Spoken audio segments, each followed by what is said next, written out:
дар ноҳияи восеъ бинои нави кумитаи идораи замин ва геодезӣ ва корхонаи давлатии фаръӣ ба қайдгирии молу мулки ғайриманқул оғоз ёфт. сохтмони бинои нав дар ҷойи бинои пешина бо тарҳи нав сохта мешавад.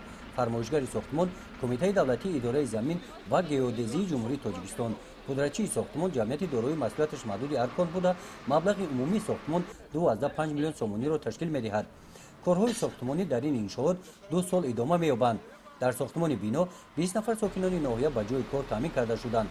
лоиҳаи бинои мазкур аз ду ошёна иборат буда масъалаи камасраф истифода намудани қувваи барқ ва шароити мусоиди кории кормандон ба инобат гирифта шудааст.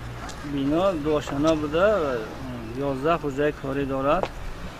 барои 40 нафар коргардони кумитаи замин пешбинӣ шудааст.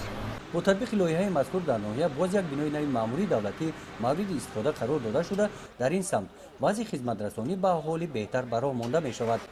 гузориши хоҷа Назриф Худойназар Зуҳуров аз ноҳияи восеъ барои барномаи иттилоотии Навид.